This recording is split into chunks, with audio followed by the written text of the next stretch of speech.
अस्सलाम वालेकुम। मैं आज आपको ये पढ़ाऊँगा चैप्टर 2 का डिफरेंशिएशन जो चैप्टर है उसके मतलब मैं आपको पढ़ाऊँगा। तो शुरू करते हैं चले। क्वेश्चन नंबर 1 वो बाय जो फाइंड करना होता है हमें बाय डेफिनेशन। तो हम इससे पहले लिख लेते हैं फाइंड बाय डेफिनेशन।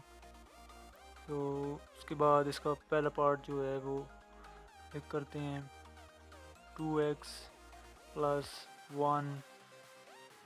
चलो फिर इसे सॉल्व करते हैं। अभी सोल्यूशन लेट कर लेते हैं हम y is equal to 2x plus 1। So ये आप हमेशा याद रखें कि आपको ये 4 स्टेप फॉलो करने पड़ेंगे ताकि आप इस पूरी एक्सरसाइज को 2.1 को मुकम्मल तौर पर हल कर सकें। और वो इस तरीके से आपको बहुत आसानी होगी। तो पहला इसका तरीका है वो है टेक टेक जो है पहले इसका तरीका है take increment on both side.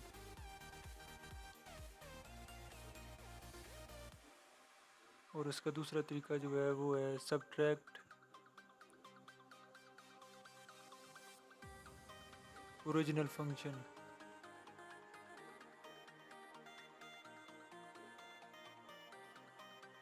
On both side. और तीसरा इसका जो है वो है डिवाइडिंग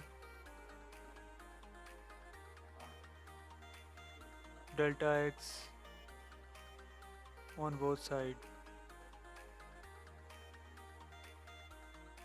और चौथा जो है वो है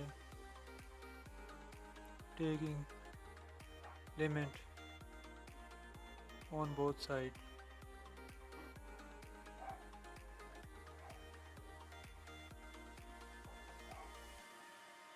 पहले कहते हैं टेक, अब लिखते हैं take increment on both side. जब इसका पहला पार्ट है वो हम पहले लिखते हैं। इससे आप देखना कितना आसान हो जाएगा। तो y plus delta Y is equal to 2 into X plus delta X. X की जगह हम लगा देते हैं एक्स प्लस डेल्टा एक्स और प्लस 1। और आप दूसरा जो है वो पार्ट लिखेंगे। दूसरा स्टेप इसका जो सब्ट्रैक्ट ओरिजिनल फंक्शन जो है वो बोथ साइड वो उसको हम लिखेंगे। ये हमारा दूसरा स्टेप है। अब देखना सवाल कितना आसानी से हल होता है। अभी देखते हैं आप delta Y is equal to 2 into X multiply कर लेते हैं हम 2x plus 2 delta X plus 1 और माइनस वाई दूसरी तरफ था और हमने लेफ्ट हैंड की तरफ था और राइट हैंड से ले आया। और delta Y is equal to 2x plus 2 delta X plus 1 minus और वाई की कीमत पुट कर देंगे ऊपर है वाई 2x प्लस 1 था और जब माइनस अंदर गया मल्टीप्लाई हुआ तो माइनस हो गया 2x कैंसिल और 1 cancel. Delta Y is equal to 2 delta x.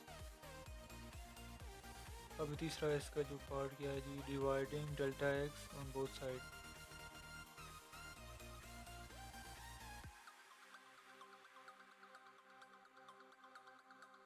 Dividing delta x on both side. खुद ऊपर ही कर लेते हैं, यहाँ पर जो ख़त्म होगी।